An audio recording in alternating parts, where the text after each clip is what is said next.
Okay. Welcome, everyone.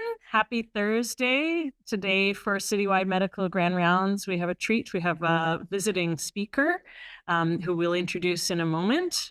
We have today as kind of a hybrid setup. So we're broadcasting here from Miller Amphitheater at St. Joseph Healthcare Hamilton. My name is Dr. Madeline Verhovsek. I'm the Chief of Medicine here at St. Joe's, and it's an honor to be hosting a mostly endocrinology audience here in person. Everybody's smiling. They've had an education day this morning, or had education half day, and had a little bit of time to connect in person. And we're all really thriving in the opportunity to get to see people face to face. So I'm going to welcome up my co-host today, who I think had just stepped back. Oh, right in front of me. Last time I saw you, you were standing over by the pillar, Manuela. So our visiting speaker is off to my left here, off to your rights in the audience, Dr. Robert Hegele. Did I say it right? Who is visiting with us from University of Western Ontario, and will be speaking on the topic of familial hypercholesterolemia, what you need to know. So we're all very excited to hear from Dr. Hegele, and I'm going to have Dr. Braga come up to give us more details about our speaker. Yes, thank you, Madeline, and thank you for the opportunity to have Dr. Hegele here presenting citywide rounds. So we had a treat with him this morning. We had a very interesting presentation and case discussion. And for this afternoon, he's going to present about familial hypercholesterolemia. Just a brief introduction on Dr. Hegele. So Dr. Hegele cares for about 3,000 patients in his lipid clinic at University Hospital in London, Ontario. His laboratory discovered the causal genes for over 20 human diseases and developed the world's first target next-generation sequencing panel for dyslipidemias. He's also known for characterizing the polygenic basis of human lipid disorders. He was among the first in the world to use 5 medications that are now routinely prescribed to treat dyslipidemia or diabetes. He has published over 930 papers and is in the top 1% of highly cited scientists in the world. There is a website, expertscape.com, in 2023, ranked him as #1 globally in the area of hypertriglyceridemia and #2 for disorders of lipid metabolism. He has received the 2019 American Heart Association Lyman Duff Award and the 2020 FH Foundation Pioneer Award. He has co-authored many clinical practice guidelines for cholesterol, blood pressure, and diabetes, and has trained numerous physicians, medical students, and graduate students. And he's here with us today. Okay, thank you very much. Thank you. Thank you very, very much. Yeah, I always say don't applaud until you hear the talk. So it's the same thing. So thank you. It's really my honor to be here and to speak to you. I mean, McMaster is such a great place, and this hospital. I remember there was an old lecture hall where I've spoken before. This is like a long time ago, but this new one kind of captures the vibe. It's the same kind of anyway. It reminds me of what the old one looked like. Anyway, these are my disclosures. So I, will be talking about familial hypercholesterolemia today. I had another presentation. Actually, I'm speaking to cardiologists in Scarborough at South Lake for their annual cardiology day on Saturday. And so that was a talk more on the lipid guidelines and, ApoB and Lp(a) and what is the target LDL. And I realized that actually might be a little more appropriate for an internal medicine audience. But anyway, this one, I think you would. This one has something that you may need to know as well. Hopefully, so we'll see. So this, of course, this work of art needs no introduction. The Mona Lisa and Da Vinci was one of the greatest humans that ever lived, and very, very observant. So I don't think he did anything by accident. So if we zoom in on her eye, you can see there on the margin of the right eyelid, So, and I don't think that was painted by accident. I think that, he was really, painting from what he saw. And so, it makes one wonder, is that a xanthelasma? And so the xanthelasma in a young woman would be a physical finding that would be suggestive of the condition that I'm talking about today, heterozygous familial hypercholesterolemia. So, you can't make a retrospective diagnosis, but it makes you wonder. So today, I'm going to be talking about the clinical features. There are two main forms of FH, so more common form, and for sure you have seen patients with the common form, heterozygous FH, and then the rare form, homozygous FH. Uh, Genetic testing for this condition has been approved by the Ministry of Health. So in fact, any doctor now can order a DNA test if they suspect their patient has this condition. So I'll be talking about genetic diagnosis. That's sort of has been my interest for many years, has been clinical application of DNA analysis and genotyping for clinical purposes. And then there are these new treatments that have come out for familial hypercholesterolemia that you may have heard of or be aware of, but it's been really revolutionary. I mean, for years and years, we only had statins, and, statins have their issues. But starting around 5 or 6 years ago, there has been a real, I wouldn't say renaissance, but I would say evolution in new kinds of medications invented for this condition, actually. Even statins were invented for this condition. And of course, now statins are quite widely used for anybody who even has like slightly elevated cholesterol with heart disease. So the same thing with these new medications that were like targeted for patients with this severe genetic form of hypercholesterolemia, but they do seem to have broader application, and perhaps one day their use will become wider. So this is the first patient. I used to work. My training was at U of T. In fact, Dr. Gerstein and I were classmates at U of T. And then we actually did internal medicine together and endocrinology. And then I went to the US for 4 years and did a postdoctoral fellowship. And then I came back and worked at St. Mike's for 8 years. And then I moved to London, and I only thought I would live in London for 5 years. And that was like more than 25 years ago. This was literally the first patient I saw in my clinic, like when I first started my clinic on the 4th floor of University Hospital in London. So he was like a young man, truck driver, 34 years old. He was referred to me by actually a cardiologist who has now been there as long as me. It was his first weekend on call, Sridhar Kumar. And this was the first patient he had cathed as a staff doctor. So this was a truck driver from the hamlet of Dresden, Ontario. And he was referred because he had already had heart disease. And his father and 2 uncles had had fatal myocardial infarctions under the age of 50. And he was already known for a while to have high cholesterol. His cholesterol was 10, his LDL was 8.5. Now, you remember, this is now like a generation ago. So we were living in a different era, when in fact the family doctor said, "Oh, well, your cholesterol's a little high, but you're thin, you look to be in good shape, it looks like your diet is good, so we won't worry about it. We'll just keep an eye on your cholesterol." Then at age 33, he had this like massive anterior wall myocardial infarction that almost killed him. Was admitted to our coronary unit. The angiography showed diffuse coronary artery disease. He had like 3 stents put in. Started on atorvastatin. It was around the time the HOPE trial came out. That's why he was put on ramipril, clopidogrel, aspirin, bisoprolol. So then he went from sort of like a treatment to like a 34-year-old on broad anti-atherosclerosis therapy.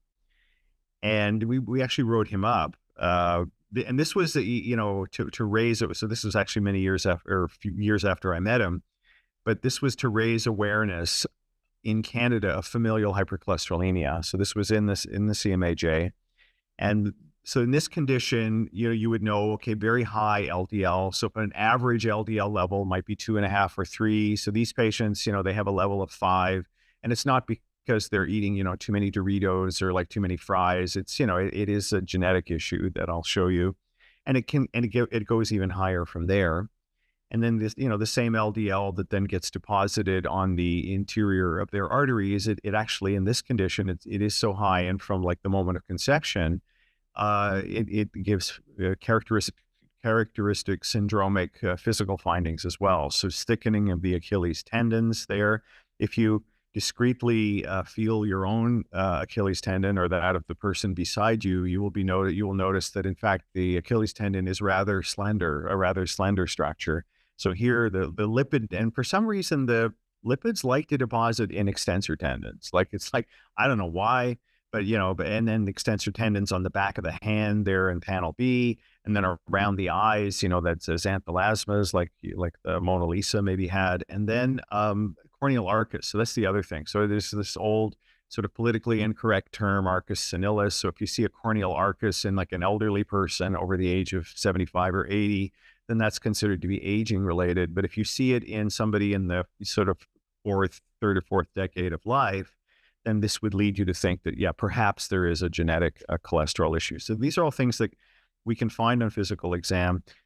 These are becoming less prevalent on physical exam, partly because these patients are being identified sooner and treated sooner. So they actually then, get started on statin treatment as younger people. And so then these untreated physical findings don't develop or have less time to develop.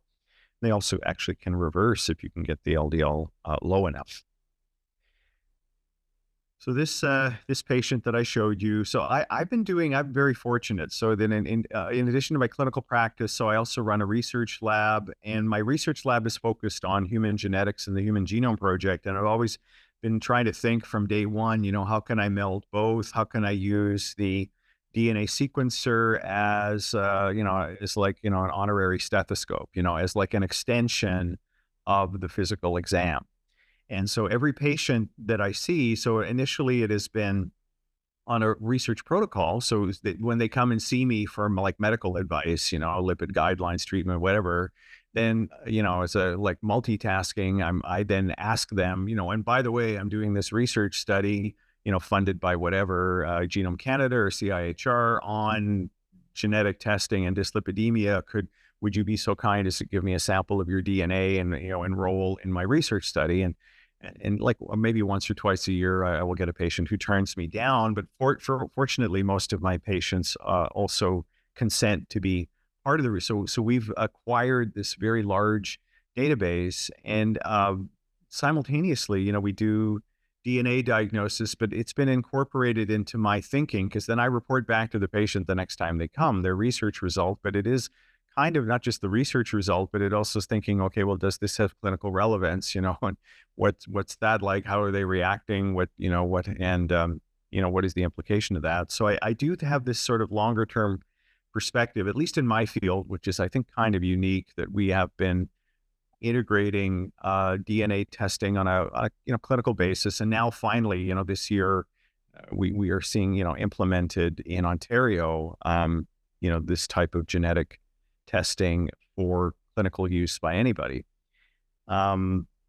So this was this patient's DNA, and this is like an old-fashioned sequence tracing. It's Sanger sequencing with next generation sequencing. So nowadays you order like a whole genome sequence or a whole exome sequence, and it gives you text, but doesn't give you a nice picture like this. So this is like, I'm kind of a visual person. So this is what a DNA variant looks like. And this turns out it's a rare mutation or splicing variant or pathogenic variant.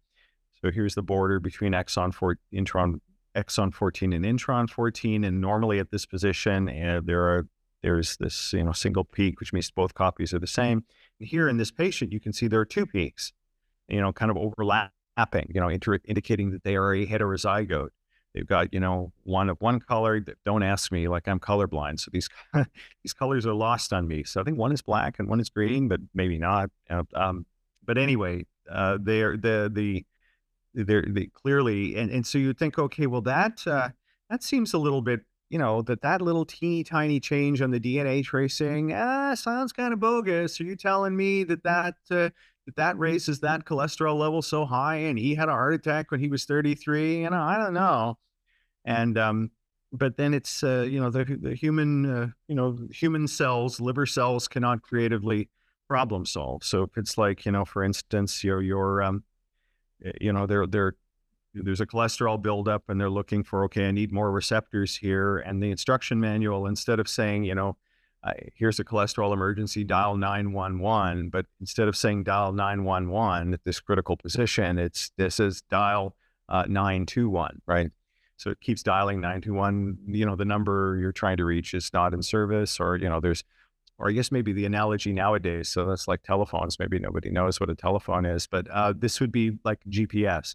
So you're typing out the GPS for where you're going, and then instead of writing down, Charlton Road, you write down Charlton Drive, and then the next thing you know, you're like in Mississauga. So that these so the point being that these, a lot of these changes are neutral, and so that this is actually a challenge when we sequence and we find a change, and how do we know that it's really pathogenic or causing a disease? And that's a different story.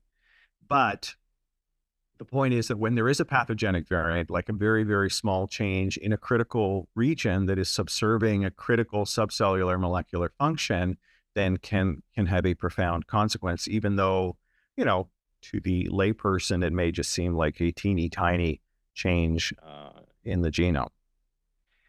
So here, this is an instructive slide. So this was the first patient in North America to receive evolocumab. So evolocumab is now available for treatment of patients with high cholesterol. It goes by the trade name or the proprietary name of Repatha. But this patient was entered in a clinical trial, and in those days it was called AMG 145. It was by Amgen, and so he received that, and it was transformational for him.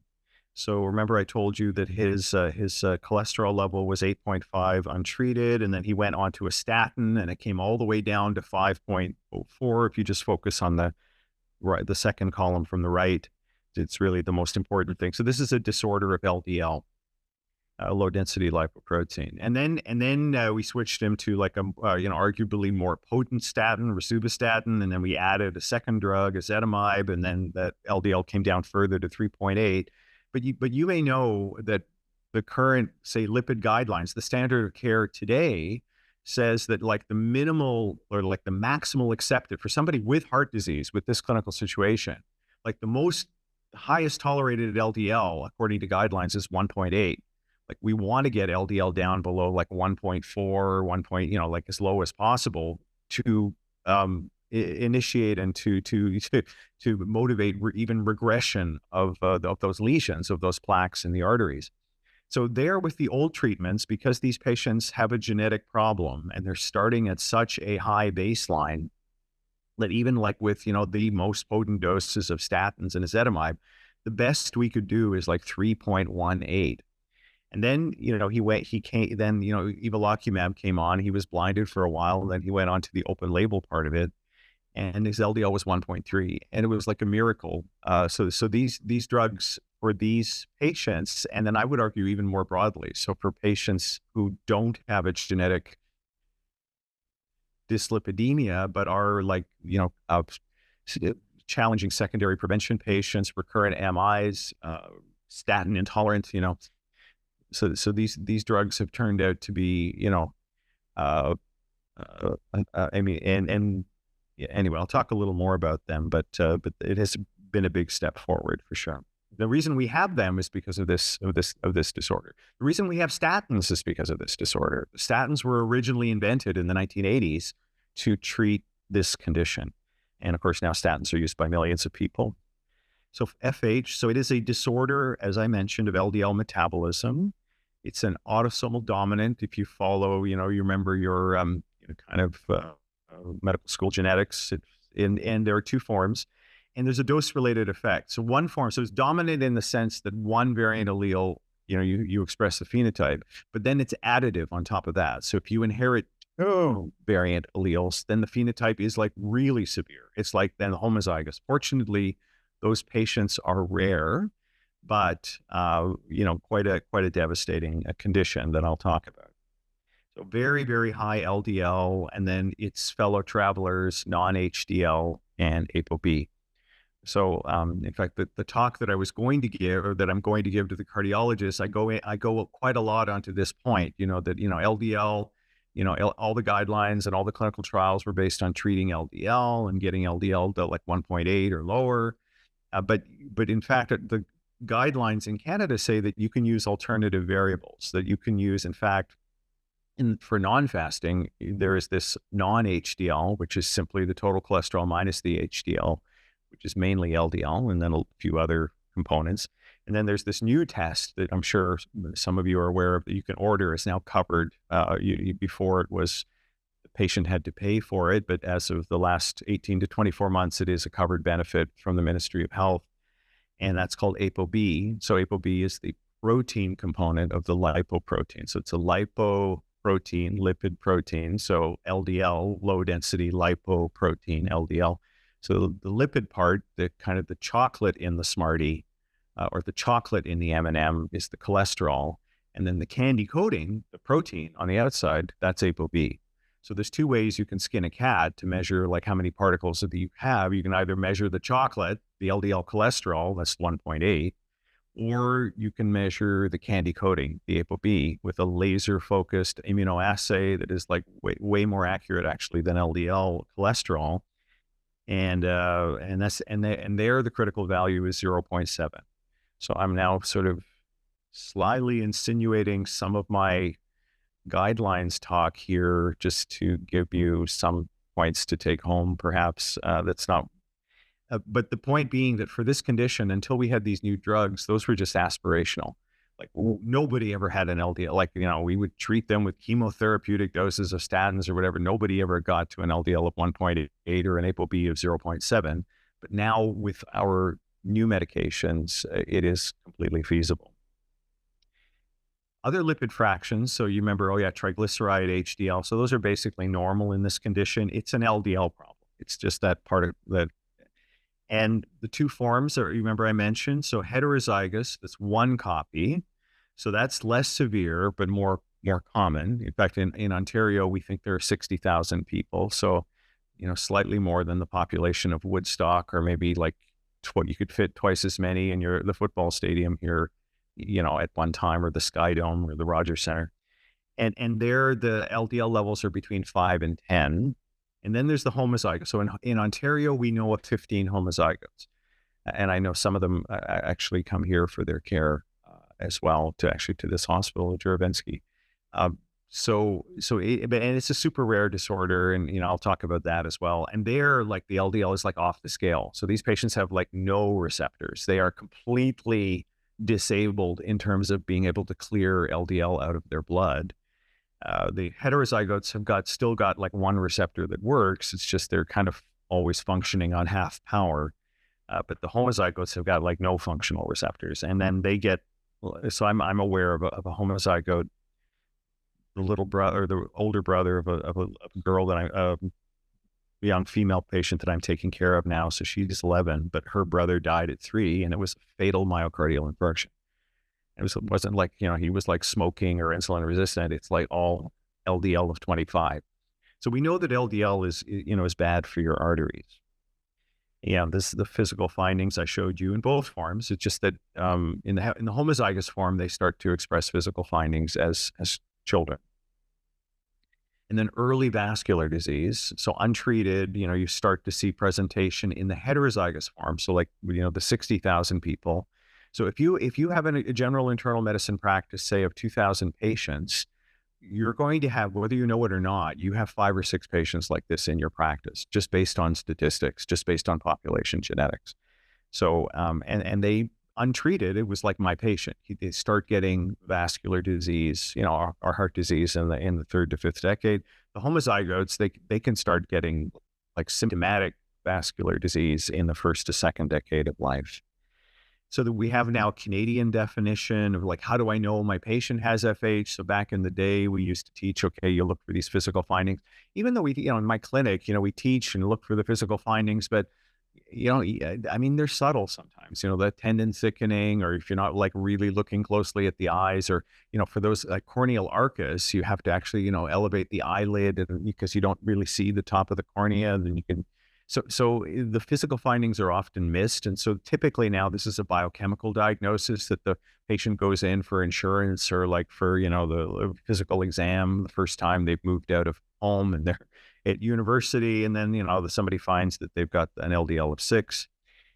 And so anyway, this is our sort of simplified, it's still kind of complicated, but a simplified Canadian algorithm. So the main thing is the LDL level above 5. And then if on top of that, they have physical findings or they are positive for their DNA test, or the LDL is like super high, it's like greater than 8, then that's definite FH. And if it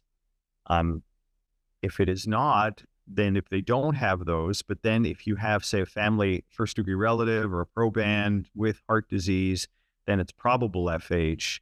And then, no, it could be severe hypercholesterolemia, which is polygenic, which I will talk about also. So here, this is the way it inherits. You think back to your grade 11 biology textbook, like Mendel and, like autosomal dominant, and except these are like humans instead of peas. And so it's like a variant allele. And so the mother is affected. So 50% of children. So the father only has normal sequence alleles to give, and the mother has got one variant sequence and one normal sequence to give. So 50-50 chance.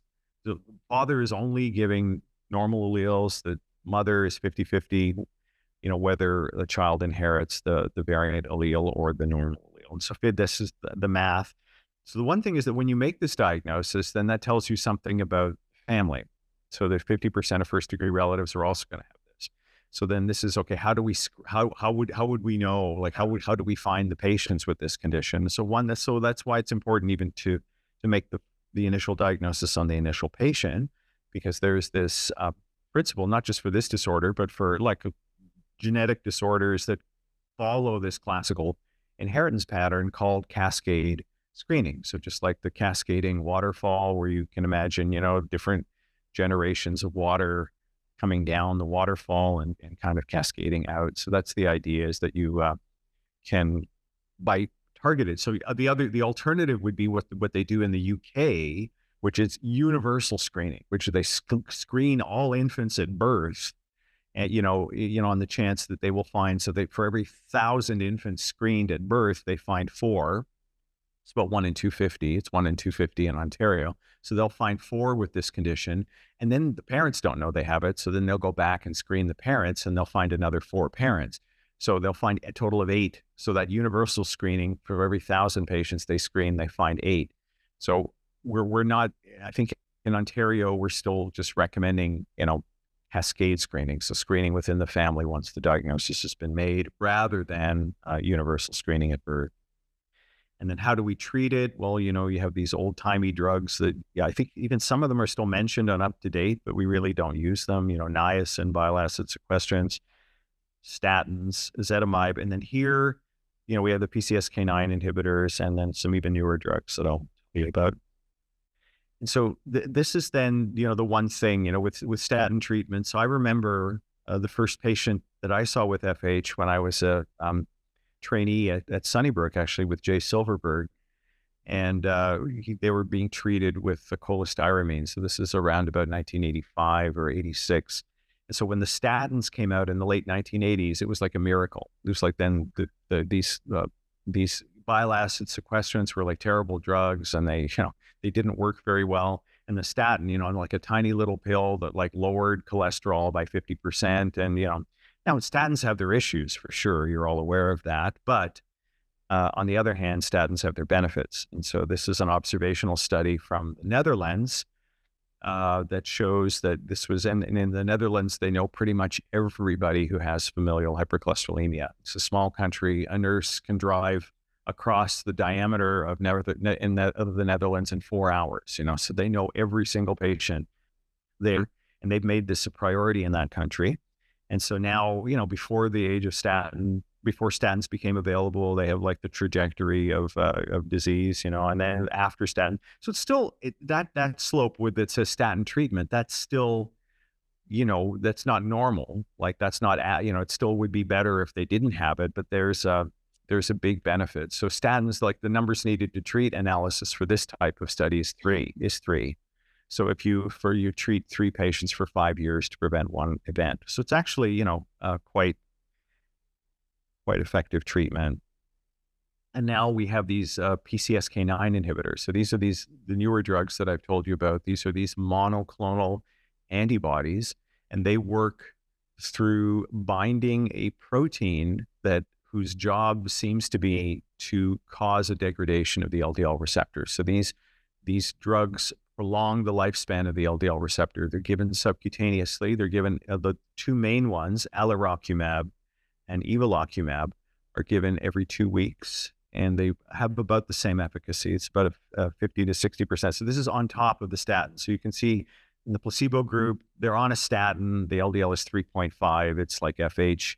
But then with the active treatment added, when there's 2 doses available in Ontario, 75 and 150, then you're finally starting to see, okay, this is like, yay, they made their target. They made their Canadian lipid guidelines target for the first time.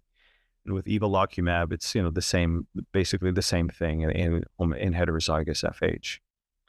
And now there's a third drug that is approved, and so those drugs are given subcutaneously every 2 weeks, and they are like amazing. I've got like 500 patients on them. There's like no side effects, none of the muscle aches that you get with statins or all of the complaints. So those are a real thing for sure with the statins, those side effects. But these drugs, fortunately, I think I get patients that complain of like a runny nose or a stuffy nose or soreness at the injection site, but none of the effects that really are inhibiting or others to take statins.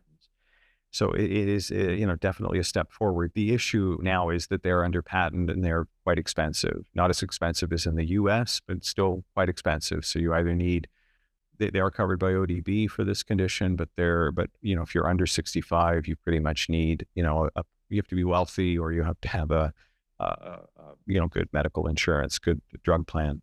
This is a third drug that was approved that works by a similar mechanism, but actually is an siRNA. So it's a short interfering RNA. So the reason, so for monoclonal antibodies, if you see a generic name for a drug and it ends with UMAB, UMAB. So MAB is monoclonal antibody, and U means humanized, 100% human. If there's an X there, or an XI, that's actually chimeric. So for like rituximab, so that means it's not quite human. There's some mouse antigen in there, actually. And so with these kind of older generation monoclonal antibodies that are not UMABs, they're XIMABs or whatever, there is a chance to develop antibodies against the antibodies. So you can actually become refractory to the treatment. But with these drugs, the UMABs, we don't see that, or very, very rarely see that. Now, this drug here that has the suffix SIRAN, so that's kind of a dyslexic version of short interfering RNA, SIRAN, SIRA. So, and there are other drugs that are available now that end with that suffix. So now when you see it, like in the New England Journal or wherever you see like drugs that are being trialed that have that suffix, you know that it's an RNA-based treatment. So the same principle, it's targeting this enzyme that degrades the LDL receptor. The monoclonal antibodies target the formed protein. So the protein has been made by the cellular machinery, it's circulating in the blood. The monoclonal antibody knocks it out by binding to it, and then it goes to the spleen and it gets degraded. These RNA drugs go right into the cell. Okay, so this is slightly different. So RNA, you might remember RNA, messenger RNA. So the RNA is like a text message that so the genome, like the instructions are in the genome. So we're not editing DNA here. We're not doing genomic editing. But the DNA then sends the message out, like a text message out to the cellular machineries that, okay, here are the instructions to make this protein. It's like a work order to the factory. And so these short interfering RNAs, they actually then intercept the message. And they're very specific just for that message. None of the other 30,000 or 29,000 proteins. It's only intercepting the message for that one protein, and it's taking the work order and it's just directing it to the deleted bin. And so then the cell is not making the protein in the first place. So remember, the protein here is called PCSK9, and that's actually, as far as LDL goes, that's a bad protein because it normally causes degradation of the LDL receptor. So if we can eliminate that, either by binding the formed protein with a monoclonal antibody or intercepting the work order with a short interfering RNA before it even gets made, then the end result is the same. The protein is lower and the LDL receptor has new life. It has, it lasts longer. It keeps getting recycled, so it can remove LDL from the blood. So this one is approved in Canada as well. It was approved, I think, about 18 months ago. There are still issues with, so it's has been approved by Health Canada, but there's still like the national regulator for reimbursement, CADF. So there's still issues there. And interestingly, so this is like one injection every 3 months, like first injection at 3 months, and then the second injection at 6 months, and then it's every 6 months thereafter. So the monoclonal antibodies are given 26 times a year, every 2 weeks. This drug is given every 6 months, twice a year. So if you ask a patient, oh, well, we got 2 drugs that basically do the same thing. One is like 26 times a year and one is 2 times a year. Which would you prefer? The patient would always say twice a year. But in terms of efficacy, it looks as though the monoclonal antibodies are still slightly more efficacious. That this one is like sort of a 50% reduction. The others are a 60% reduction. On the other hand, the trade-off is that the injections are less frequent. Anyway, this drug goes by the trade name Leqvio, Leqvio, quite heavily advertised in the United States. Is available to prescribe in Canada for this indication. Okay, so here I'm just showing you the date. So now I'm going to talk a little bit about genetic testing. So you can see there's like 1989, American Journal of Cardiology. So this was, this was when I was working in the United States. Clinical application of deoxyribonucleic acid. So here the editor of the journal thought that doctors wouldn't know what DNA means. So they forced us to spell out DNA, like deoxyribonucleic acid, in a Utah family with hypercholesterolemia. And so this was the family. And so the question here was this child at the bottom, if I can find the cursor, but it was this kind of square child, the male, the youngest male in this cluster with the hash marks. So the question is, did he had, his cholesterol was borderline, his LDL was borderline. And so, but we had, a DNA marker for the rest of the family. And so then the issue was, did he also inherit gene, or was his cholesterol high for another reason? Was it because of his diet, or was there some other? So this was then the first application that I'm aware of where in fact the DNA testing was used, and it turns out that he didn't have it. His cholesterol was high, likely because of the diet he was consuming. So now, as I say, I've been using it in my clinic. So these are this is the map of variants. So it's like for familial hypercholesterolemia, the main gene that causes the clinical condition is the receptor. So before the genetics were known, this was always a big debate. Do these people have too much LDL because they're making too much? Or do these people have too much LDL because they're not clearing it well enough? And so then these clinicians, actually, Brown and Goldstein in Texas, they actually did the critical experiment to prove that it was a clearance problem, that it was not production, not overproduction. It was the fact that these patients were impaired or disabled in their ability to remove LDL from the blood once it was made. And then allowed them to find the LDL receptor. They creatively called this entity the LDL receptor, and they won the Nobel Prize for that discovery. It was the first instance of receptor-mediated endocytosis. And so it was then from that everything else happened, statins. But it turns out that there's 3,000 different mutations in this gene. So it's not like sickle cell, where there's like one mutation that explains the most of the cases. So this is more like, cystic fibrosis, or like, hemophilia, like every patient pretty much comes with their own variant. and there's all different kinds of mutations, and then some are slightly worse and some are, so I've been, like I said, I've been doing this now for years. And so these are all my patients here on this gene map. And we deposited these in the big database. So we're like number 3 or 4 in the world in terms of depositing these causal variants for this condition. And so why, is it important even to know if there's a mutation? So the main thing is that a high cholesterol is bad for you. So this was a study of patients that have, this is a heart disease database, and here is the LDL level along the x-axis, and then the presence or absence of a mutation. So the reference is like a person with normal LDL and no mutation. Right? But then even if you have normal LDL and you have a mutation, even though the LDL looks like it's normal, there's still an increased risk. Now it's twofold. It's not like, but there still is a consequence of having it.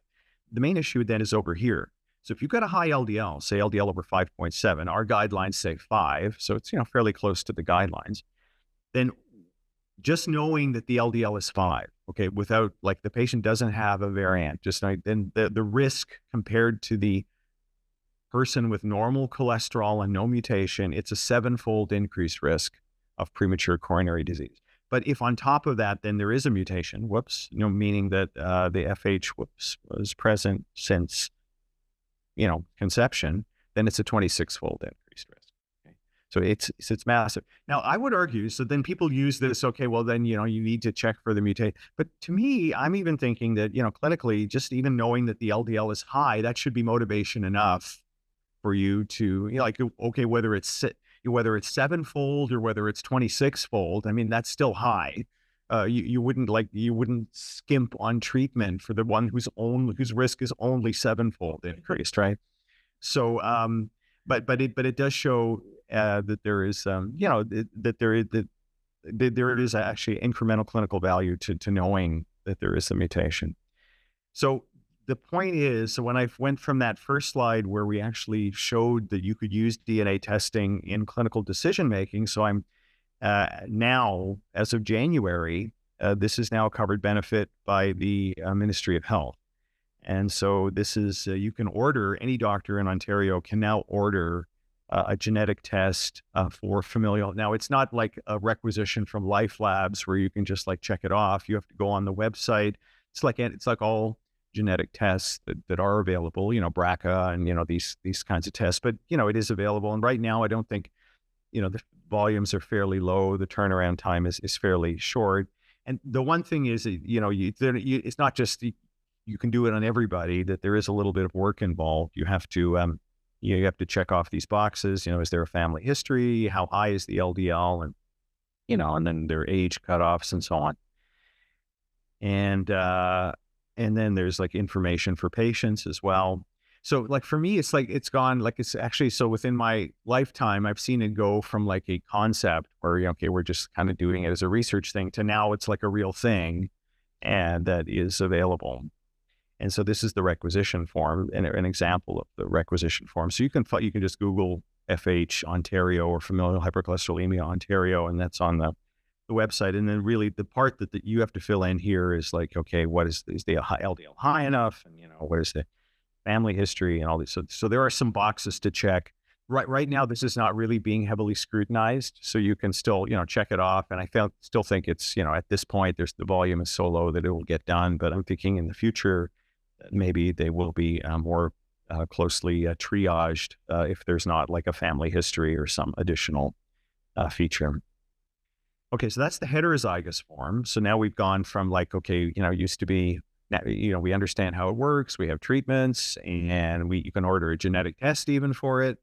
And now this is the homozygous form. So I just wanted to mention that because we have learned a lot from the homozygotes as well. So the xanthomas that they develop are quite extreme. So these are patients that so the heterozygotes lack one copy of the receptor, but they have a good copy that then can at least be upregulated with medications.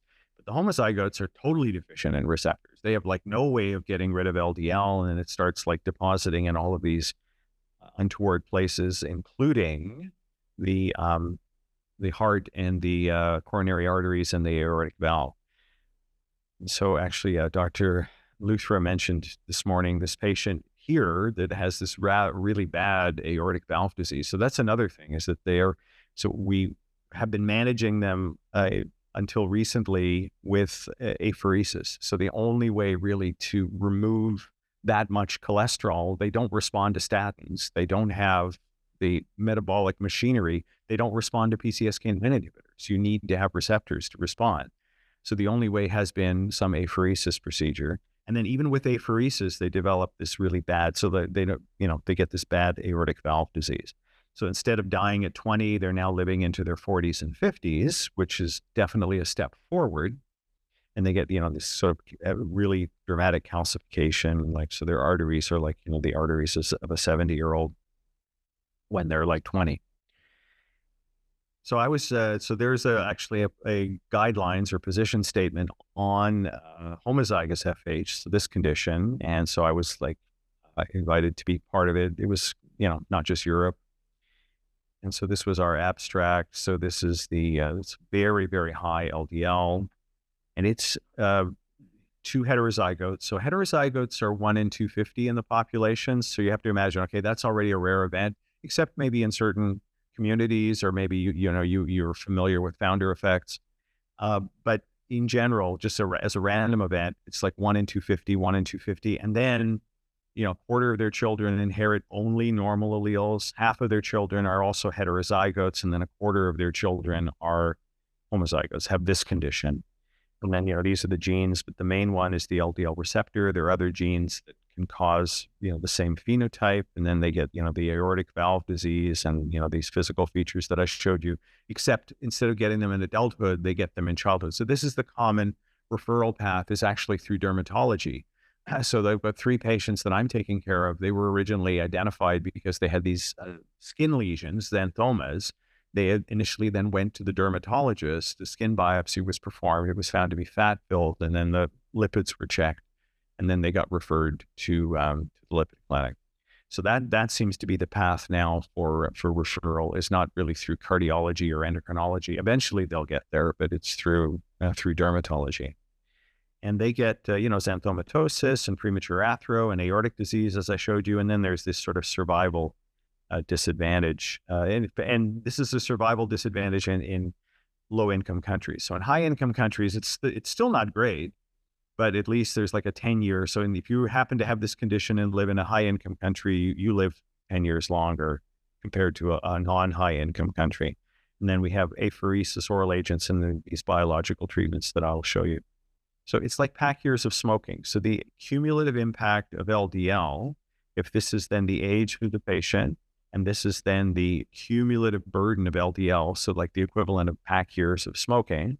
So if this is, say, an average trajectory for somebody with average LDL, and say this line here is that when you start to develop clinical symptoms, angina or whatever, so there are protective variants. In fact, patients that genetically have low LDL, including PCSK9, so they actually develop atherosclerosis at a slower rate. The heterozygotes have a more rapid trajectory, and then the homozygotes have a extremely steep trajectory of risk. And then I showed you this low income versus high income survival. So the treatment up until recently has been apheresis. So it's basically, and it's you can either do like plasmapheresis or Plex, or there is a specialized apheresis column that only removes LDL, like it uses dextrans sulfate. And so it gives the patient, so rather than getting donor plasma or whatever, the patient is getting back their own plasma. You kind of run it through the column here, and then the LDL gets removed. And then you have this reversal of xanthomas. And we think, that this is the reason these patients are now living longer. So this is the standard of care for these patients is apheresis, and they're living longer, into their 40s and 50s, and it's because of apheresis. And you give them a PCSK9 inhibitor. So this was this just a graphic abstract from a paper that just came out. And basically, those PCSK9 inhibitors do not work consistently. They are great for the heterozygote. For the homozygote who is completely disabled in terms of producing receptors, they do not work. So what do you use? Well, there is a drug actually that is, there are actually two drugs. One is an oral drug, and then this is the newest one. So this was just published fairly recently in the New England Journal. A monoclonal antibody that is receptor independent. It's called evinacumab, and this drug is now available in Canada and with the trade name or proprietary name Evkeeza, and it lowers LDL by 50 to 60% through a receptor independent mechanism. And it's the actually very efficacious treatment for these patients. So this is, I have now 5 patients on this treatment. And so this was one patient that I was been following since, you can see, like 2007. And the various treatments he's been getting here, statin, ezetimibe, apheresis. So his average LDL was 2.7, and he was getting apheresis every 7 days. And he had coronary bypass surgery at the age of 8 at Sick Kids Hospital. So this was actually one of the youngest patients who ever had coronary bypass. So they did, it was described to me that they used a microscope, little tiny, coronary, and they were, doing the bypasses, and with the hope that as his heart grew and as his vessels grew, that the bypasses would grow with him. And then, and he was stable up until about the age of 30. And then he had the aortic valve disease. He needed his entire aorta replaced, a so-called Bentall procedure.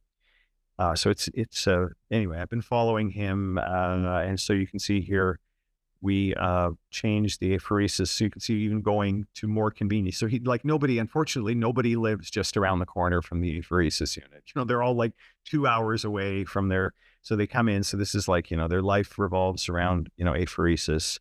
So here we tried to stretch it out, and you see the LDL was higher. Then he got his PCSK9 inhibitor, but it really didn't do much for his LDL.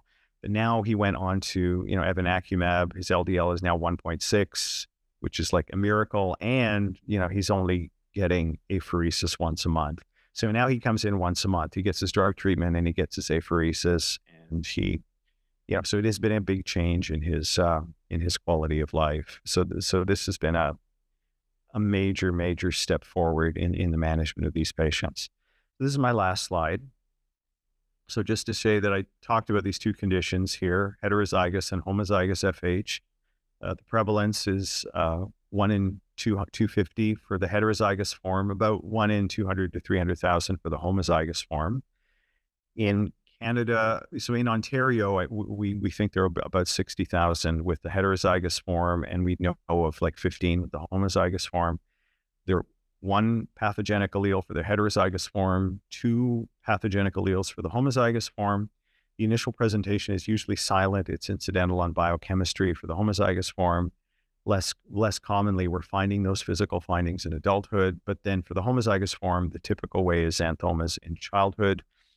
The causal genes are well known. The main one is the LDL receptor gene, and now, genetic testing is available. So the range of untreated LDL between 5 and 10 for the heterozygous form, between like an over 10 for the homozygous form. Vascular disease, say 4th decade of life roughly versus 2nd to 3rd decade of life. It gets, stroke, PAD, then aortic disease I showed you. So there is some aortic disease for sure, aortic stenosis in the heterozygous form. It's not as big an issue as atherosclerosis. And then, the heterozygotes respond pretty well to, they even respond to diet a little bit, and they'll respond to the drugs that we have available. And so we don't have to worry about apheresis or evinacumab or lamidopide, but the homozygotes don't respond to the traditional treatments. So we need to have these other therapies. So apheresis, evinacumab, and lamidopide. So the main reason that these disorders, so first thing is that, you will come across patients like this. It's fairly rare, but, and you don't want to miss them because, numbers needed to treat are low, like a number needed to treat of 3 to prevent 1 event. And let's see who's calling here. Oh, yeah, that's all right. See, I have a flip phone. Like, I'll tell you a story. I never got a BlackBerry when those came out, and I never got an iPhone when those came out. And so I've always kept a flip phone. So I heard, so in first year meds, we had a lecturer in physiology named Les Organic, and so Organic. So he was he was a clinician. I forget. I think he was either about sleep or blood pressure. But I remember, and his pager went off like during the lecture, and then he said, this damn pager. You're like, I'm a slave to this damn pager. You know, like it's the worst thing. So for me, then when we got pagers, then I said, okay, I'm only going to use the pager when I'm on call, and that's it. I'm never going to. And then the Blackberries came out, and they were like the original Blackberries were just a high end pager basically. So I never got a Blackberry. I just got the pager. I was very happy to get rid of it, you know, like when I was not on call. And then I never got a Blackberry, and then I never got an iPhone. So but this is all I have, and it's fine, you know, like I don't need the internet in my pocket. I mean, I have such a hard time focusing anyway, so I don't miss I don't miss it. But the anecdote is like I did, you know, we went to the Amish. So there's Amish that live around London. And so I went out one day and we did this big study, and they have heart disease. And then I was sitting in the middle of the day in the living room, and it was like totally dark, and they were all like sitting around in there. And then my phone goes off, and then I take this phone, I pick it up, and then I'm looking at it, and they're all like, I thought, oh geez, the Amish, they've never seen a phone before, you know? And then they say, they said, is that a flip phone? Like one of the, and I said, yes. He said, you're a doctor, right? I said, yes. He said, don't you have an iPhone? So it's like, so I'm like mocked by the Amish for like not having an iPhone. Anyway, so thank you very much for your.